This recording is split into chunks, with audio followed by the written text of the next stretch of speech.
Zonja e zotrinj, ju përshëndes, unë jam Arlind Isa, do t'jemi bashkë si çdo ditë në lajmet e orës 15 këtu në Report Televizion. Shohim titujt kryesor tani.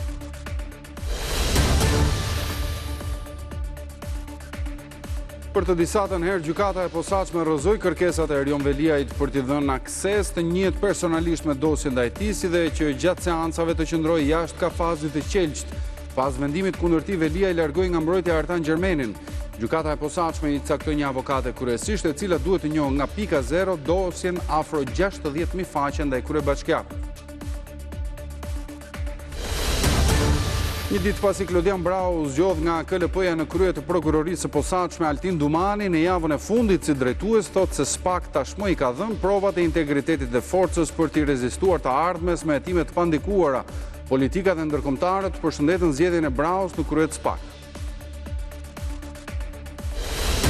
Buxheti i vitit të ardhshëm 886 miliard lekë u miratua në një seancë maraton me 81 votat socialistëve në orën 4 të mëngjesit. 100 milion euro ndahen për rritjen e pensioneve, ndërsa nga janari paga minimale do të jetë 50.000 lekë. Miratohen edhe 8 ligjet e paketës fiskale bashkë me të shumë debatuarën paqe fiskale që lejon korrigjimin e pasqyrave financiare të 5 viteve të fundit pa deklaruar burimin. Me 85 vota u zgjodhi edhe avokati i ri i popullit Endri Shabani, të cilat opozita i dha firmat mbështetëse, por u tërhoq nga votimi i tij. Afro 20 adoleshentë janë përfshirë sot në një përleshje masive përpara shkollës së mesme të gjuhëve të huaja Shejnaze Juka në Shkodër. Report Televizion ka siguruar pamjet e konfliktit ku shihet se mes sherrit me grushte, një i mitur nxjerr thikën dhe fillon të godas bashkëmoshatarët. 3 të mitur përfunduan të plagosur në spital. Il Trovatore, kryevepra botërore e Giuseppe Verdit, rikthehet në skenën shqiptare me një produksion të ri që mban firmën e regjisorit mirënjohur Roberto Catalani. Pas 24 vitesh mungesë, rikthehet edhe tenori mirënjohur shqiptar Josif Gjipali. Pas premierës mbrëmjen e së njëjtës, publiku mund të shijojë këtë kryevepër sonte dhe nesër në Teatrin Kombëtar të Operës dhe Baletit.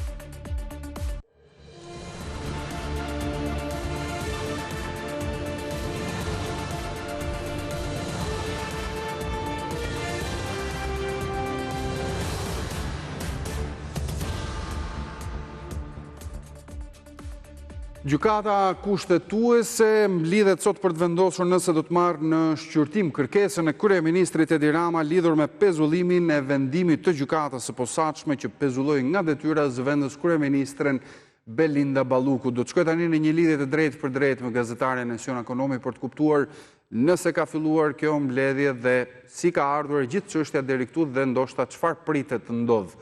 Esion, të përshëndes, atëherë çfarë dim deri në këto momente? Di Marlin që gjyqtarët kushtetues janë mbledhur për rreth 1 orë e gjysmë më herët në mbledhjen e gjyqtarëve të gjithë së bashku dhe në dosje kanë mbi tavolinë edhe çështjen Balluku, por kjo nuk është çështja e vetme, pasi kishin për të shqyrtuar më përpara edhe një rast tjetër të një padije që nuk lidhet me zonjën Balluku. Kështu që për momentin ndihmi gjyqtarët janë brenda, kanë mbi tryez edhe çështjen Balluku, por gjykata është shumë e rezervuar për të na thënë në këtë fazë nëse gjyqtarët kanë filluar të diskutojnë apo jo për zonjën Balluku. Presim sot 2 përgjigje. Përgjigjja e parë është nëse gjykata do të pranojë apo jo ta gjykojë këtë çështje, dhe përgjigjja e dytë është nëse gjykata do ta rikthejë zonjën Balluku në detyrë siç kërkon Rama, të patën përkohësisht, apo do ta lërë të pezulluar atë deri kur gjykata të japë një vendim përfundimtar mbi pyetje nëse prokuroria apo gjykata mund të pezullojnë një antar të qeverisë. Kështu që për momentin nuk ka asnjë informacion mbi këto pyetje që unë ngrita. Nuk e dim ende nëse gjykata do ta shqyrtojë rastin, ta shqyrtojnë themel, ta marrë përsipër si çështje, dhe së dyti nuk dim nëse Balluku do të vazhdojë të jetë pezulluar apo do të rikthehet në detyrë. Përgjigje që presim të marrim deri në fund të ditës së sotme. E qartë.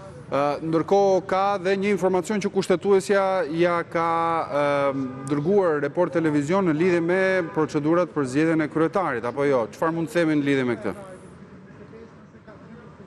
Po, në fakt, pas largimit të Holta Zaça, që i përfundoi mandatet së gjyqtare kushtetuese, gjykata ngeli edhe pa kryetar. Ajo bëri një njoftim publik ku ftonte të 8 anëtarë të gjykatës të shprehnin interes për të bërë kryetar gjykate, por vetëm njëra prej gjyqtarëve në përfundim të afatit rezulton të ketë aplikuar për të qenë kryetare e kësaj gjykate. Ajo është Fiona Papajorgji dhe duke marrë parasysh që kemi vetëm një kandidat, javën tjetër do bëhet edhe zgjedhja e kryetarit të kësaj gjykate dhe parashikimi është që përsa kohë vetëm njëri ka shprehur interes, Papajorgji të jetë kryetarja e re e gjykatës kushtetuese për 3 vjeçarin e ardhshëm, po për ta zyrtarizuar këtë do duhet presim javën tjetër. Mirë, gjas mund të kemi komunikime të tjera për atë se çfarë pritet ndodhë ose të shprehet gjykata kushtetuese. Falenderoj kisha e Siona Ekonomi në këtë lidhje të drejtë për drejtë, ndërkohë vijojmë me informacione të tjera. Gjykata e posaçme rrëzoi sërish kërkesat e Erion Veliajt për t'i dhënë akses që të njihet me dosjen në burg, si dhe që gjatë seancave gjyqësore ai të qëndroi jashtë kafazit të qelqit. Pas rrëzimit për të disa të herët kërkesave të tij, Veliaj vendosi të mos mbrohet më nga Artan Gjermeni dhe në këto kushte gjykata i caktoi një avokate kryesisht, e cila duhet njohë nga pika zero të gjithë çështjen dhe dosjen me 60.000 faqe.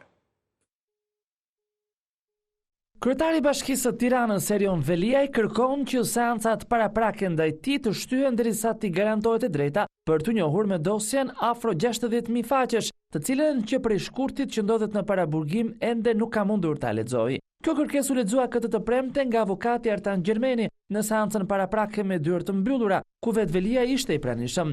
Në kërkesë theksohet se qëllimi nuk është zvarritja, por nevoja që ndaj Erion Veliajt të zhvillohet një proces i drejtë dhe si i pandehur, të njihet vetëm me materialet e dosjes voluminoze, që deri më tani SPAK ja ka vënë në dispozicion mbrojtjes vetëm në USB, kur në burg nuk ka as kompjuter. Kërkesa u rrëzua për së dyti nga gjyqtarja e posaçme Tleva Dedja, njëjtë siç bëri kur Erion Veliaj e artikuloi vetë këtë qëndrim nga salla e gjyqit në seancën e 2 dhjetorit. Mbrojtja e Veliajt u ndal edhe tek 2 standardet e GKK-s, duke kujtuar se Irena Gjoka më 5 dhjetor për një tjetër të pandehur në paraburgim vendosi t'ia vënë në dispozicion të printuara ish presidentit Ilir Meta disa fashikuj të dosjes së tij. Avokati Artan Gjermeni lexoi në gjykatën e posaçme edhe kërkesën e përsëritur të Veliajt për të mos qëndruar brenda kafazit të xhamt gjatë zhvillimit të seancës, por edhe kjo kërkesë u rrëzua. Pas këtij vendimi, kryebashkiaku Veliaj zgjodhi të mos mbrohet më nga avokati Artan Gjermeni, çka u pasua me dorëheqjen e tij gjatë zhvillimit të seancës. Gjykata i caktoi avokat kryesisht Valentina Teodoreskun, të cilës do t'i duhet të studiojë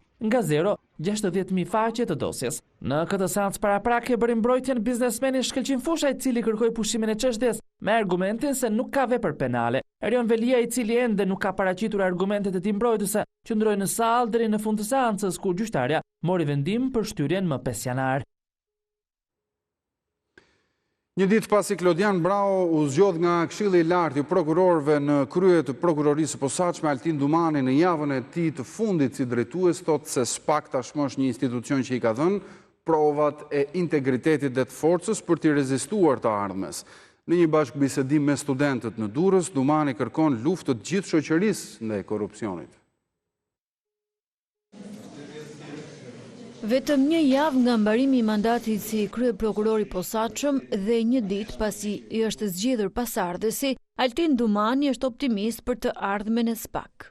Prokuroria e posaçme tashmë është një institucion i konsoliduar, prokurorët kanë integritetin e duhur, profesionalizmin e nevojshëm dhe këto janë garancitë që mua më bëjnë shumë optimist për të ardhmen e institucionit. Vlerësoj se ardhmja e institucionit do jetë e mirë, shumë e mirë.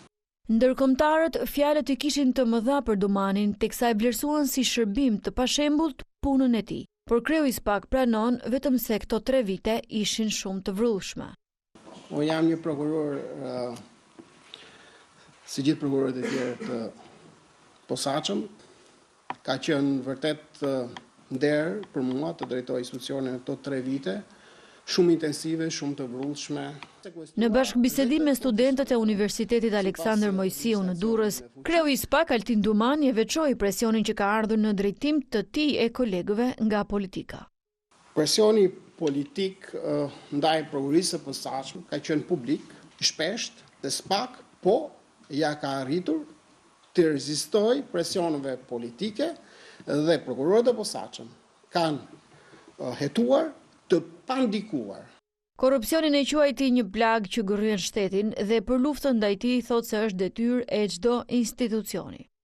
Në vetëm 6 vite në funksionim, SPAK ka arritur të zbatojë në praktik parimin se askush nuk është mbi ligjin. Ka ngritur akuza në drejtim të zyrtarëve të nivelit të lartë publik, të zyrtarëve të nivelit të mesëm, nga funksionarët më të lartë të shtetit deri tek funksionarët e nivelit të mesëm dhe të nivelit të ulët. Më shumë se 50% të tyre tashmë janë në një vendim fajësie të formës së prerë. Mes të tjera, Shaltin Dumani ripërsëriti kërkesën që prokurorëve të SPAK, të cilëve u mbaron mandati, të kenë të drejtë rikandidimi, pasi ndryshe puna e drejtanishme sipas tij do të vihej në rrezik. Shumica socialiste miratoi me 81 vota projekt buxhetin e vitit të ardhshëm, duke hedhur poshtë çdo amendament të paraqitur mes debatesh dhe akuzash dhe pavarësisht kritikave të drejtë për drejta të Fondit Monetar Ndërkombëtar dhe Komisionit Evropian, kuvendi dha dritën jeshile edhe paqes fiskale me biznesin. Projektligji për buxhetin e vitit 2026. Pas një muaj diskutime në komisionet parlamentare, buxheti i vitit 2026 u vulos me 81 vota pro të shumicës në orët e para të mëngjesit. Mbyllet votimi 81 vota pro, 0 abstenim, 16 kundër, miratohet. Me zgjedhra amendimeve për shtesa buxhetore për institucionet e projekte të ndryshme nga deputetët, të gjithë u rrëzuan. Këto amendime në fakt kërkonin një rritje të shpenzimeve që shkonin në 278.9 miliard lekë. Kjo rritje kaq e lartë cënonte pikërisht të konsolidim fiskal të gjithë buxhetit. Të vetme që u pranuan ishin kërkesat e institucioneve të bëra në komisionet parlamentare. 12 institucione marrin 504.9 milion lek shtesë. Gati 886.7 miliard lek do të jenë në dispozicion të institucioneve për të shpenzuar për vitin 2026, nga shëndetësia, arsimi, mbrojtja e deri tek bujqësia. Ky buxhet mbështet me 10 miliard lek skemën e bonuseve mujore për pensionistët, si dhe rritjen e pagës minimale nga 40.000 lek në 50.000 lek, apo indeksimin me 2.5% të pagave të administratës publike. Investimet publike për vitin 2026 janë parashikuar të arrijnë në vlerën 1.8 miliard euro, ndërsa borxhi publik do të kapë shifrën e 14.9 miliard euro. Mes debateve janë miratuar me votat e mazhorancës edhe 8 projektligjet e paketës fiskale, pa u marrë në konsiderat amendimet e bëra për to. 23 vota pro, 0 abstenim, 79 kundër, amendamenti nuk miratohet. Nisma e paqes fiskale me negocim fitimi dhe mundësinë e ofruar për korrigjimin e pasqyrave financiare të 5 viteve të fundit, kundrejt një tatimi prej 5%, e cila u kontestua nga ndërkombëtarët, pati kundërshtime edhe brenda sallës së kuvendit. Hap jo një rrugë, por një autostradë të vërtet drejt pastrimit parave dhe veçanërisht atyre që vinë nga kanalet zeza. Madje edhe amendimet e bëra nga deputeti socialist Erion Braçe që ishin miratuar në Komisionin e Ekonomisë, që specifikonin se kompanitë që do të përfitonin nga paqja fiskale duhet të deklarojnë burimin e parave dhe pronarin përfitues, u rrëzuan në kuvend. 12 vota pro, 6 abstenim, 69 kundër, amendamenti nuk miratohet. Braçe tha edhe një herë se këto propozime janë të domosdoshme për të mos ligjëruar pastrimin e parave. Të gjitha propozimet që janë bërë thellojnë këtë karakter duke ndarë shumë qartë projektligjin me mundësinë e shfrytëzimit të tij për të pastruar para. Një subjekt që për 10, 15, 20 vite me radhë ka deklaruar 3% normë fitimi e ka paguar tatim mbi këto 3%, nuk mund vijë një ditë bukur dhe thotë po tani do deklaroj 19% fitim. Qëndrimeve të Braçës ju bashkuan me vot edhe socialistë të tjerë, por pjesa dërmuese i mbeti besnik urdhërit të kryetarit të grupit Tauland Balla. Me 73 vota pro dhe 14 kundër, ju hap rruga edhe projektligjit për fshirjen menjëherë të gati 1 miliard euro borxhe të para 2014-s, si dhe lehtësohen borxhet nga 2015 deri në 2024. Të dy projektligjet që kuvendi i miratoi janë parë me shqetësim nga Komisioni Evropian dhe Fondi Monetar Ndërkombëtar, pasi nuk kanë kufizime kundër pastrimit të parave. Pak orë pasi u zgjodh avokati i popullit, Endri Shabani reagoi për qasjen e opozitës ndaj tij, edhe pse thotë se fillimisht e kishin inkurajuar dhe dhënë firmat për të, por më pas e kishin braktisur. I siguroi se nuk do t'u jap arsye për të menduar ndonjëherë se bën gabim që më mbështeten në fillim apo se bën gjën e duhur që nuk më votuan në fund, shkruan Shabani. Ai falenderoi edhe deputetët e majorancës për atë që e quan pjekuri politike, i dhanë përparësi si skuadër funksionimit të shtetit dhe ka përcyen njerëzisht faktin që unë si aktivist i angazhuar në radhët e opozitës kam bërë dhe thënë gjërat për cilat me siguri nuk ju ka ardhur mirë, shton avokati i ri i popullit.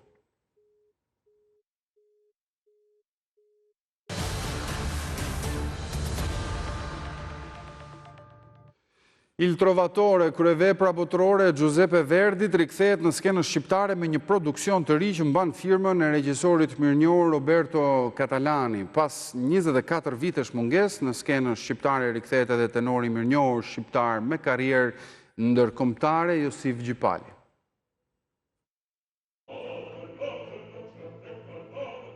Një shfaqje me emocion erdhi mbrëmjen e sejntes në skenën e teatrit kombëtar të operës dhe baletit, ku publiku pati mundësinë të shijojë kryeveprën botërore të Verdit, Trovatore.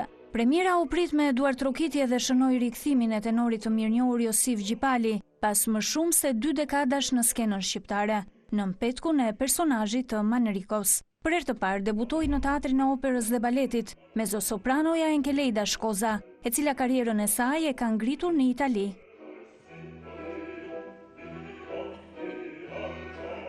Një rol që kërkon si rezistencë ashtu dhe një përgatitje teknike të një nivelit lartë. Gjendem, do të thosha, në një klim profesionale vërtet të një niveli shumë të lartë me kolegët, me Enkeleidën, me Etlevën, me baritonin, me gjithë dhe me kolegët e tjerë, sidomos dhe me dirigentin që do të aveqoja është pikërisht në ato shijet e Mia Verdiane dhe edhe të Enkeleidës gjithashtu. Jam nëna në skenë e Jusifit, Marikos, e kemi bërë këtë operë bashkë, kemi pasur fatin. Ta bëjmë në një teatr tjetër, ku jam gjendur shumë mirë me të. Edhe isha shumë e lumtur kur marrë vesh që do ishe ti tenorit. Unë e preferoj nga gjitha operat e tjera të Verdit. Edhe më tepër se sa Aida, edhe se Falstaff Otello, për mua është nga që personazhi im është vërtet shumë i gëdhëndur, me shumë dhëmshuri nga Verdi edhe nga libretisti.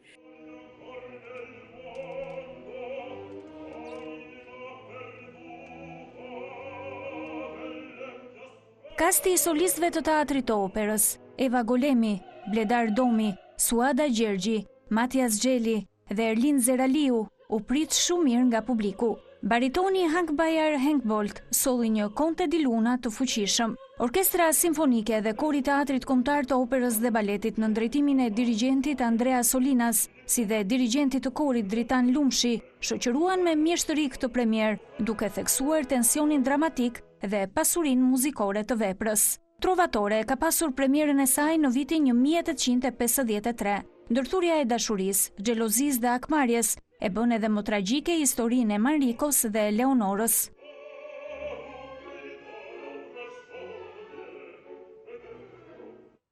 Pas blokut publicitar ju ftoi të ndiqni një hapësirë dedikuar ekonomisë ku do të flitet sot për projekt buxhetin e vitit 2026 dhe për paketën fiskale të miratuar në seancën e fundit. Bashkë ndërkohë do të ndahemi këtu. Ju falenderoj për vëmendjen, mirupafshim.